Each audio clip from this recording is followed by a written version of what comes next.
My background was in risk assessment. I write a lot of the standards. I wrote for the Coast Guard, Homeland Security. These are the kind of things that I'm thinking about lately.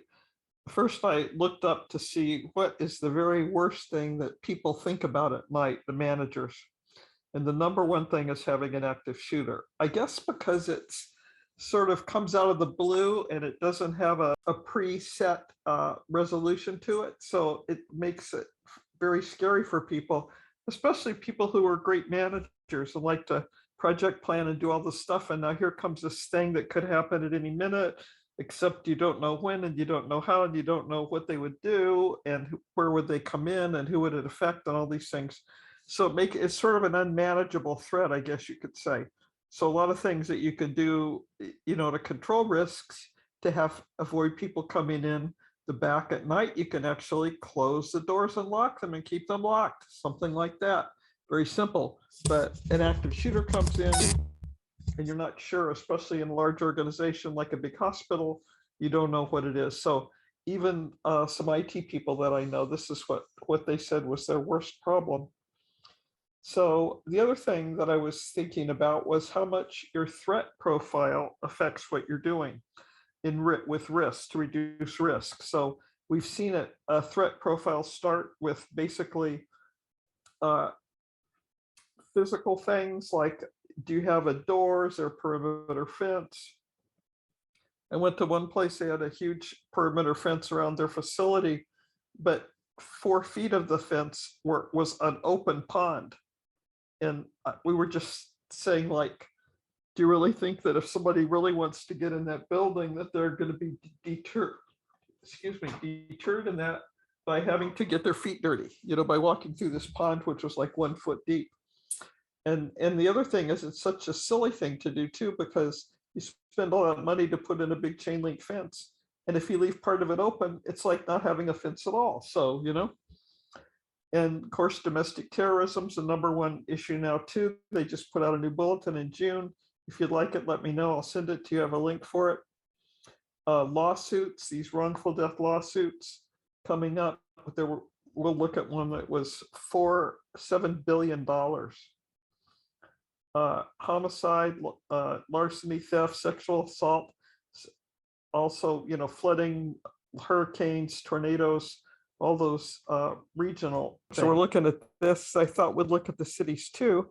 And I did this especially for my friend Michael and Caesar, who might be on here. And this shows you what the murder trends are from 2021 to 2022 in the 20th largest cities in the US. So you can see, despite what the media says, that the crime in New York is down 4%. In Los Angeles, it's down almost 5%. In Chicago, down 16, which is another big shock. Houston, it's up 3.67%. Philadelphia, it's down, again, a surprise. Phoenix, it's up 24%. San Antonio, up 18%. San Diego, up 15%. Dallas, up 14%. San Jose, down 13%, which is really good. Austin, down 28%, which is unbelievable. Jacksonville, that I was just on the phone with before I got on this call, it's up 5%. San Francisco, down 10%. Indianapolis, down 9%. Columbus in Ohio, down 37%. Fort Worth, down 14%. Charlotte, North Carolina, up 8%. Seattle, up 9%. Denver, up 4%. And El Paso, down 20%. So it just is another, I try to get as many numbers as I can to use to decide what somebody's real crime rate is, whether you're doing an assessment or whether you're picking up new controls and things like that. I know, Jeff, can you figure out the math on Boston for me? Because I keep putting it off and then I keep messing it up. So that would be very helpful. So this is what I sent out this morning, and I know a lot of people read it because I already saw your remarks. And this was the weapons hidden in the hospital. So hospital marketing director was taken into custody after they discovered an unlocked closet in his office filled with 7 rifles and shotguns, 11 handguns, a 45 caliber Chris Vector rifle with a high capacity magazine, and 14 extra rounds of high capacity ammunition. And it was an unlocked closet in his office in the hospital. And here's how they found it. This was 2 weeks ago, July 18th, just after 3 p.m. Secaucus police, this is in Secaucus, New Jersey, by the way, were called to Hudson Memorial Hospital, an acute care facility on the Hackensack River in Secaucus, New Jersey, regarding a bomb threat. And the bomb threat turned out to be a hoax, but one of the bomb sniffing dogs picked up a scent and told his handler, I smell a bomb. So they let the dog go to find out what was going on. And the dog took him right to the unlocked closet. And they opened the closet, and of course, that's what they found. The rifles, the guns, the handguns, everything, which I thought was just amazing.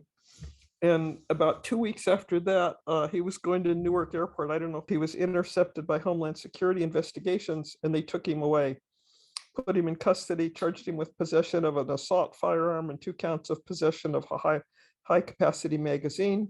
And they were looking at how he was able to bring all those firearms into the hospital and how long they'd been hidden inside his office. So I wondered how many of you in your facility accounted for unknown weapons, do you think, concealed weapons, do you think there are in your hospital or in your facility? And again, they're still investigating. They haven't had any update on this. I've been looking yesterday and today, just before I started this call. How many weapons do you think are in your hospital or in your facility right now? They were wondering how in the world he was able to bring so many weapons into the hospital, and how long they've been hidden inside his office. And he said the unsecured storage of a large cache of weaponry, especially in this location, certainly creates a risk to public safety. That's what the police chief said.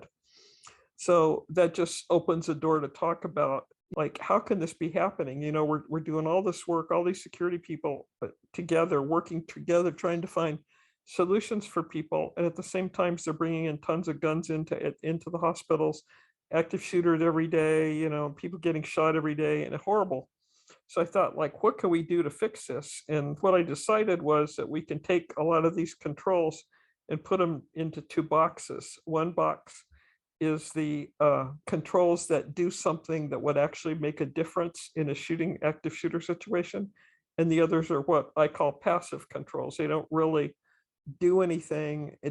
There's something like, it's like having a policy. Police officers having a policy at the Uvalde Robb Elementary School, saying you have a policy, you're supposed to go in immediately and confront an active shooter, and people don't do that because it's a human thing. You have to do it, you have to activate it yourself. It's not going to do it for you. And so I think solutions that actually make a difference, like concealed weapons detection, they make such a huge difference. And it's a complete different than the kind of controls that you have that are so passive. So 82% of the cities in the United States are better than Boston. 2018, 4 years ago, and this is the previous CEO of Cleveland Clinic, they could see that things were getting worse in Ohio. So what they did, installed these concealed weapon metal detectors. And what they counted up, 30,000 weapons they found in 2018 on their 3 northeast hospitals. Said that they want to protect their employees, and that means increased police presence, metal detectors at emergency room entrances, and panic alarms on the badges, panic buttons on the badges. Department of Labor, of course, as you know, reported serious workplace violence incidents. That comes out every day. It's either depending on what you're reading, it's either 4 times greater in healthcare than private industry, or 8 times. And then OSHA thinks it's worse than being on a high-rise, working on a high-rise building, being in healthcare. And of course, the risk factors are working with patients that are like people in crisis. They're visitors who are also a lot of times upset and who have their own histories of violence, drug abuse, gang affiliation, as well as the prevalence of firearms and knives among patients. And again, we've had just unbelievable stories of a doctor bringing his Bowie knife in his backpack, and because doctors are gods in hospitals, you know, they didn't ask him to take the knife out, and he stabbed the nurse when she tried to get a blood sample from him. Cut her really bad. So those are the things that are going on all the time. And We're really lucky to have Michael Green here on the call with me. He's the CEO of Athena Security, and their company have been working together to try to come up with better solutions for hospitals, especially, but really every facility that has a problem with active shooters. And there's some obviously that have more problems than others, and they have them repeatedly. It's not like a one-off thing. It's something that happens over and over and over again. So Spectrum Cable and Charter Communications to pay more than $7 billion in damages to a family of an 83-year-old grandmother who was stabbed to death by the cable guy.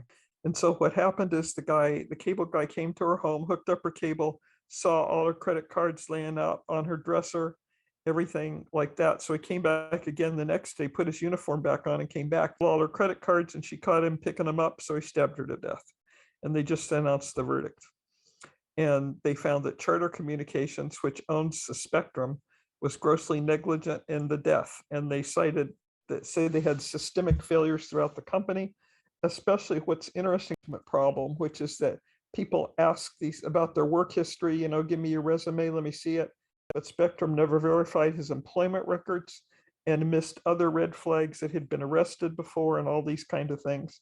And they say to make matters worse, they charged the family $58 for the service call to kill the grandmother, and then sent the unpaid bills, which were unpaid because he maxed out her credit cards and she was dead. Pretty good excuse. And they sent him to a collection agency. So the jury awarded the family $375 million in compensatory damages and said that Charter has to pay 90% of those damages. It's a much smaller company. Earlier in the week, a judge had ruled that Charter was going to have to pay an additional $7 billion in punitive damages to the Thomas family. He said the jury in this case was thoughtful and attentive to the evidence. The jury reflects the extensive evidence regarding the nature of the harm caused by Spectrum's gross negligence and the reckless misconduct. So for the safety of the American people, we hope that Charter Spectrum and its shareholders are listening. This is another sort of an interesting one. Was arrested trying to kill staff members. She took a knife out and started stabbing them. She hit a nurse and also a paramedic. And the other people in the organization rushed in to help, and they subdued her and everything. This one witness said, I just heard she has a knife. I looked up, I saw a woman, she was stabbing the nurse and everybody in the way. The workers all rushed over, basically, and she said the knife was just going everywhere. And what's interesting about this is the nurses said that for years they've asked the hospital administrators, and this is DePaul Hospital at DePaul Health in St. Louis, Missouri, and they're one of the largest employers in St. Louis. And the nurses said they weren't surprised when they heard about the shooting, that this goes on all the time, that this was 100% preventable, that they had actually gone, and they said, when you're walking down the hall at DePaul, you're literally looking over your shoulder every minute. And so they said they wouldn't give them the things they requested, which was full-time security presence in the lobbies and also metal detection, concealed weapon detection. They go, it's unthinkable and unconscionable to put the lives of medical professionals who are on duty try to save lives, said the prosecuting attorney. So it was ironic. This is the first time I've seen anything where the staff members and everybody knew they'd gone in and begged for security and didn't get any. And so now we fast forward one week, right? And now the hospital comes out. They've had their PR department go in and adjust this. And they said, oh, we've just done a great job. We've been studying this for a month and we finally come up with a good solution. They don't even mention the stabbing or anything. They just say that they've already contracted a security guard company to be in the emergency room 7/24. They added a metal detector to the emergency department, and it was the 6th hospital in the St. Louis area to add a metal detector in the emergency department. And 4 of them are DePaul hospitals, or their affiliate, which is SSM Health. The administrator said that they'd taken several months conducting an extensive statewide, they worked in 4 different states evaluation. I'm just going to go over these with you. You can look at them yourself and see what you think. But basically in 2020, they had 40 mass casualty incidents in 19 states. And this whole thing was written by the FBI. And in 2021, they had 61 incidents. So it's a pretty big jump in 1 year. in 30 states. And so they added 11 more states. How many casualties? They had 164 in 2020, 38 killed, 126 wounded. In 2021, they had 243 casualties, which is a lot more than the previous year, and 103 killed, 3 times what was in 2020, and 140 wounded. Law enforcement officers killed, that luckily was low, only 1 in 2020 and 2 in 2021. How many law enforcement officers wounded? 11 in 2020 and only 5 in 2021. Met the mass killing definition, and only 5 incidents did in 2020, but 12 did in 2021. And incidents where law enforcement engaged the shooters, there were 8 in 2020, 17 in 2021. The shooters, they had 42 shooters in 2020, 61 in 2021. The shooters committed suicide, 7 in 2020, 11 in 2021. And this is sort of interesting too, because what I see in the numbers is that the people who are younger are the ones who don't commit suicide. If you're over 50, especially over 60, they all commit suicide. But the young kids, like the guy who shot up that church in South Carolina, they don't commit suicide. Same thing with the guy Parkland school shooting that right across the street from me. He didn't commit suicide either, even though he had the guns to do it. So it's just something to share, to see how rapidly it's going up. And I have no doubt that all these numbers in 2021 are going to double by the end of this year. So again, why is this happening to us now? One of the things is there's an issue with revenue problems that prevented hospitals from putting in controls because of recession. They work on a sort of expanded timeline. And there's also, they have that "it can't happen here" attitude. In fact, the Uvalde shooting that we're going to talk about, that's the first thing I heard on the news when I saw it at night, was that, we're just we're a community. Everybody knows everybody. Everybody loves everybody. And obviously that's not true. But some older administrators that I have even talked to in hospitals, I ask them, we really need to, and it's a real dangerous place where they're having drug dealers dropping every day, dropping drugs off at the hospital for the patients. And again, they think, well, we sort of think of it like a place of refuge, and we don't want to really make people feel bad when they come in by having them get a badge or go through a weapons detection. And again, where you have a lot of drug dealers, you got a lot of weapons. And I just know what that's going to look like when they actually finally are forced to put in the concealed weapons detection and they see how many they get. In fact, Michael's been sharing with me how many people, I guess the first day or the first week that you have the metal detector running is the big surprise, because all of a sudden you're finding all these guns and knives. You had no idea in it. So even after the first or second day, you already know that you did something that made a difference. And what makes a difference about it is it locks the person into the lobby when they're coming in. But it also it's not have anything to do with humans touching it. And so you don't have to take your keys out. You don't have to take your phone out. You don't have to do any of that. It's not like the airport. There's no belt to put things on. You don't have to put it in a gray container. You don't have to take off your shoes. It just does its job automatically and alarms when it finds metal. We'll discuss that later. But again, a lot of administrators don't realize with these new requirements that I'm going to explain to you that this is not a choice anymore. This is something that you always have to do, and it's never going to be a choice anymore. It's always going to be something that just is matter of fact for everybody. So again, the same thing, problems with violence increasing. Here's where OSHA says being a healthcare worker is more dangerous than working on a high-rise building. And now physicians are getting involved because they don't want to get shot either. We've had a lot of physician shooting. That violence in emergency departments is increasing.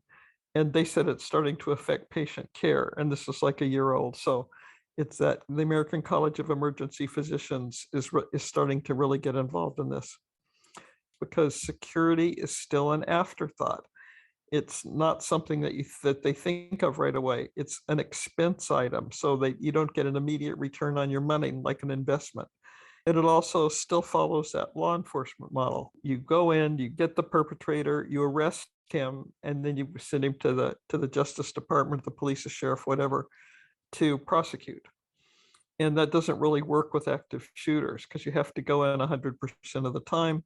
You don't try to catch him, and you don't let him shoot other people while he's wandering around the floor.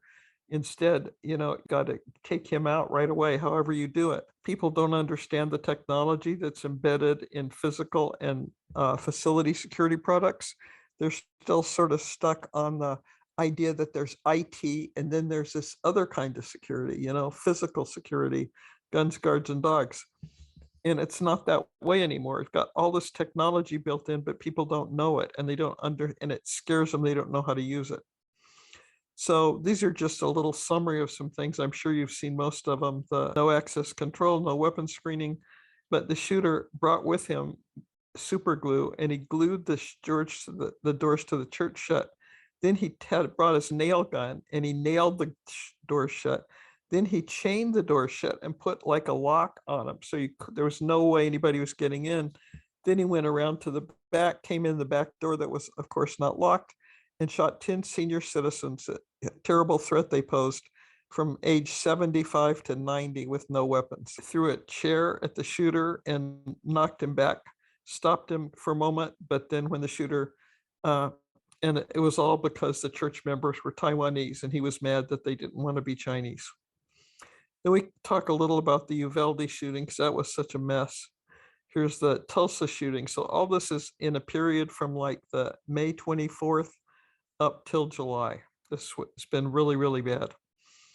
And so this guy, Michael Lewis, he had an operation on his back. The day he got out of the hospital, he went to a gun store and bought an assault rifle, same day.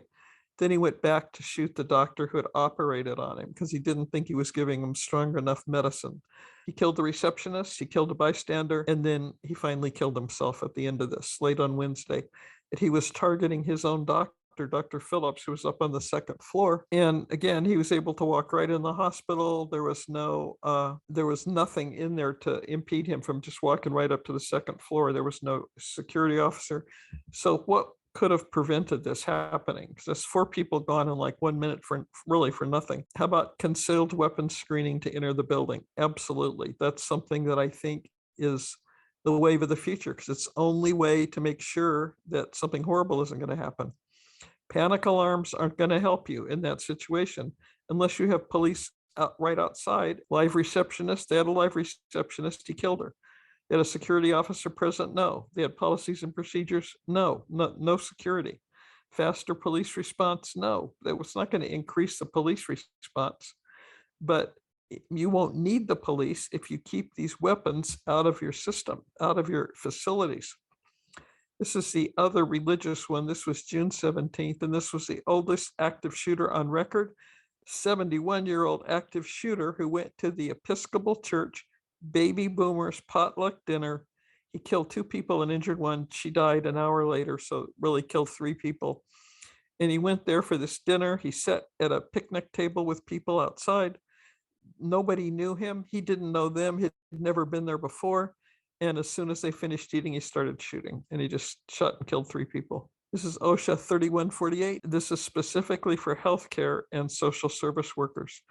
And it's the House bill that refers to this guidelines for preventing workplace violence for healthcare.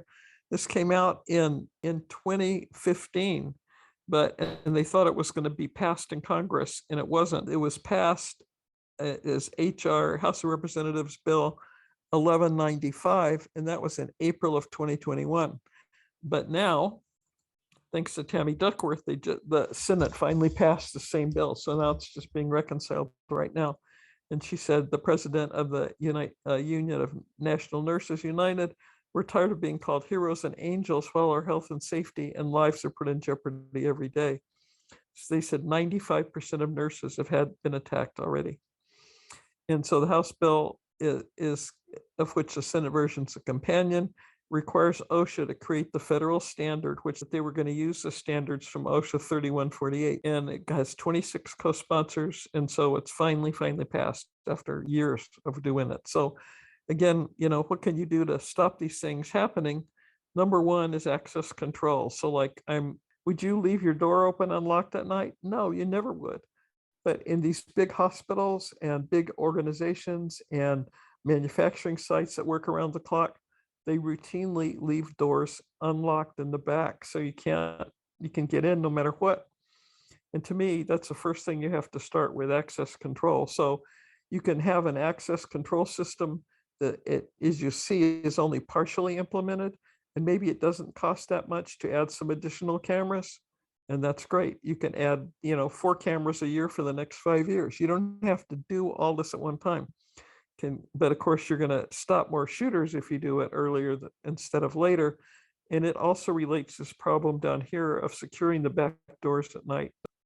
So the thing that I found that makes the most difference in these cases, and they have a very, very low rate, like 1% of attacks, compared to everybody else that is much, much higher than that, is the enforced entry screening for concealed weapons detection. That's the number one thing you got to do, and it's very affordable and inexpensive to put in, but it gives you more protection than if you bought 5 other kinds of controls and put them all in.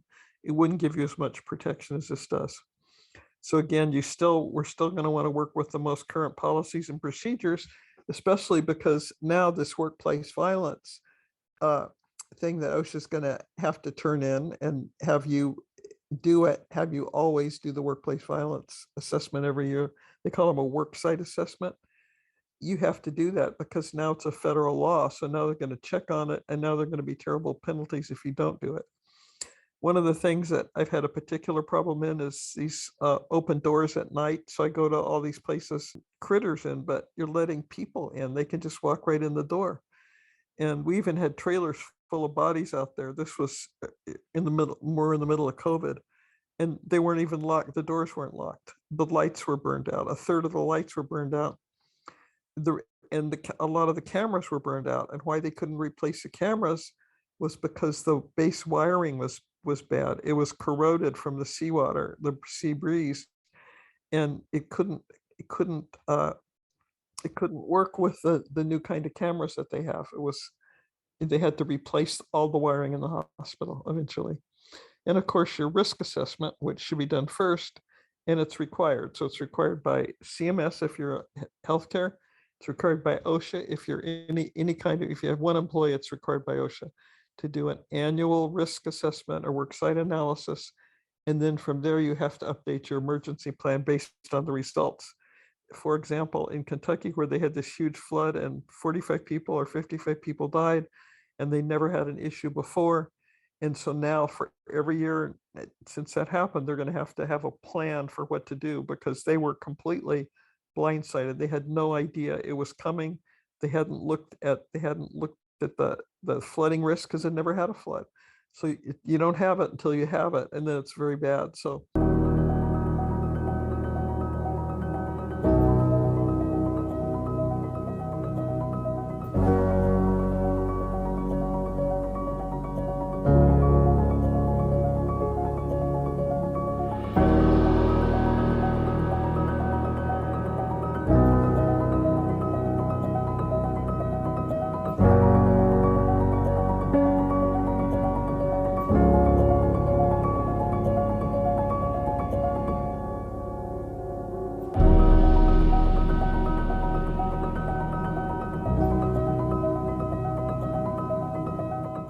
again, this is the CMS rule on emergency preparedness. It covers 17 kinds of healthcare organizations, everything from long-term care to intermediate care to hospice care to dialysis centers to psychiatric hospitals to behavioral health, all those things, rural hospitals, critical care hospitals, SNFs, which are skilled nursing facilities, all these things covered by the CMS rule on emergency preparedness that requires the risk assessment, requires the controls be in place, and again, the new federal standard. So now we're going to go to Uvalde quickly. This is the report, and it explains every single minute of every single thing that happened in that shooting. And it's in the last 7 pages where they make their recommendations. And they actually call it an interim report because I think they expect to have another report. Here's the link for it.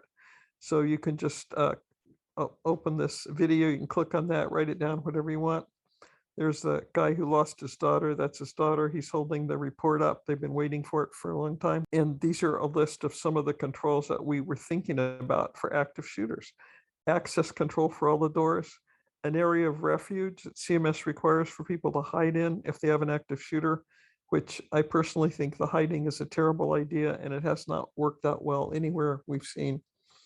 Bollards and barriers at front entry, more cameras, the concealed weapons detection screening. So this should be number one.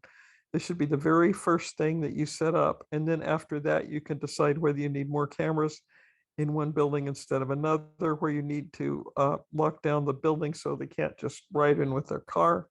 Emergency notification systems, updating the emergency plans, all these different things are the controls. But now it's clearly shown with research that the concealed weapon detection screening is the number one thing. It also makes sure that your employees don't commit suicide either. So this is and was a happy place where everybody loves everybody. It can't happen here. Turned out they didn't update their policies and procedures, and when they did, they didn't follow them. They had no investigations into the killer shooter Ramos. Even after he shot his grandmother in the face and stole her truck in front of all the neighbors, none of the neighbors called up, and he shouted out the window that he was going to go to the school to kill more people. Nobody called the police. Nobody called the sheriff. Nobody called the school and said, this guy's on his way and he's really very upset. The commander on the scene didn't get notified that the 911 calls were coming from inside the classroom. He was only about 10 inches away from where those kids were bleeding out in the classroom. And he also made the same mistake they made in Parkland, not allowing the first responders in because they didn't want to get shot, basically. And so that these kind of things that have bedeviled the security industry for a long time, like propping open doors. Right now, I go to a hospital. I decide I want to take a break at night and have a cigarette. I go outside and I prop the door open, and they catch it and they know it was me who did it because they have cameras, and I never hear another word about it, right? There's no accountability for this kind of behavior. And so what I'm advocating is that we build some accountability in. If you prop a door open, you're going to lose, you're going to have to go on leave for unpaid leave for 3 months, or you're going to get terminated if it happens a second or third time. If there's not going to be accountability, then, and people are human, then it's not ever going to work. We're always going to be unsafe. And I refuse to accept that. So again, this is error on every level, including the legislative level. This is a representative from Texas where this happened. And again, not informed of the 911 calls, was unclear who was at the scene. And they're actually 356 officers standing outside the classroom with the kids bleeding out, and just absolutely horrible. Again, violent attacks like that one, where they have restraining orders even in place, are rare, but nobody does them. They don't count for individuals. The Minnesota Nurses Association said the violence in healthcare happens every day on every shift and in all units of the hospital. And this is the quote that I had from the nurses union. The same day that the shooting happened, they sent out a press release from 2019 saying that 95% of the nurses say they don't feel safe from violence at work. So again, we also have a problem with pain medication that had to do. We had 2 or 3 back surgeries in all these risk alerts that come out that I send out. And in all of them, they were complaining, they were shooting the doctor because they didn't think they got enough pain medication. So I want to tell you a little about the sponsor for this webinar. This is Athena Security. And I really got why this is so important, because it's the only thing that you have control over. Once it's set up, it does it all itself. You don't have to, the person doesn't have to be there. You don't have to do all this other stuff. It's nice to have other things, other security controls. It's nice to have panic alarms. Nothing wrong with them, especially at night in the garage and places like that. But basically, if you have the weapon screening, you're going to be in so much better shape, and it keeps concealed weapons out. So again, what I recommend is that you go in and show management, suggest this as a budget item, and show management how high the return on investment is. It also reduces the amount of security officers you need. And again, we're using DoD methodology, which is where I worked on the first versions of these things for high value critical assets, which is what we have in the United States. And it includes every city, county, state, everything. And so what we try to do is a return on investment that shows how much money you save when you put in a control like this. And the number one expense on active shooter now is not the life of the person necessarily, it's the lawsuit that's gonna come out. The $7 billion lawsuit, or wrongful death, $800 million lawsuit that they had at Mandalay Bay in Las Vegas, where that crowd went to the concert.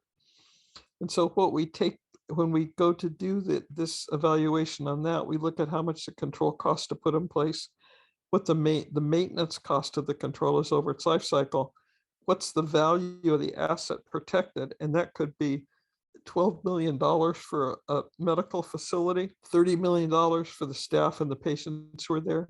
It could be even go much higher than that because of these wrongful death lawsuits. In fact, in Uvalde, by the third day, they had already filed 5 of these wrongful death lawsuits. And so that's when we bring in the threat too, to show how likely the threat occurs, because which the control you pick has to do with what threats are present. That's why we get the Uniform Crime Index and look at it. That's why we get your local data. We get the IAHSS data. We get the Defense Department data. And so usually we have 5 or 6 different data points to come up with this return on investment calculation, or bang for the buck, if you want to call it that. So again, we encourage doing the risk assessments every year. You have to if you're in healthcare. If you're at OSHA, you have to do the work site assessment every year. You have to always use the most current threat data, and it cannot, even the Joint Commission, if you're accredited by them, it can't be a spreadsheet or it can't be a checklist. It has to be actual real numbers, like quantitative. So these are the assessment pieces that we go through of looking at threats, all these things over again, and then prepare reports, update our emergency plans so they're always in shape. Avoid these lawsuits. Like here's McDonald's lost a lawsuit, $27 million after 2 kids died fighting in their parking lot. And the parents got $27 million in compensation. U.S. Security Associates sued for $64 million after a lady got fired and she went out to her car and got her Glock, and she came back and she killed the 3 people who'd fired her. 2 she killed, 1 she paralyzed for life. Security officers went and hid in a cast iron boiler and locked the door. And the company had to actually break up after that. And the judge said specifically, if you're going to call yourself a security company, you have to do security. If you say you're a guard service, you actually have to guard these people. You can't go lock yourself up. So you'll find a million of these kind of lawsuits that are happening now. And it also affects your reputation. You're never going to get a grant again. It creates millions of dollars in liability if something occurs.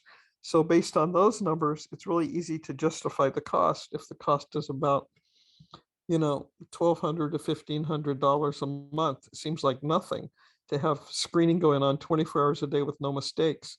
And it also, just having that in place insulates your organization from sanctions and also fines, because you have the ultimate solution.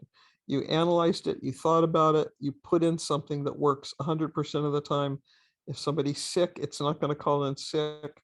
It's not going to not show up for work. That's why I really think these automated solutions are the way we have to go. So again, you can do the return on investment on it. And we ended up with something like 2,000 to 1, meaning for every dollar you spend on this, it's going to save you $2,000 when you rack up all these things together. And what you're doing is creating a continuous cycle of improvement.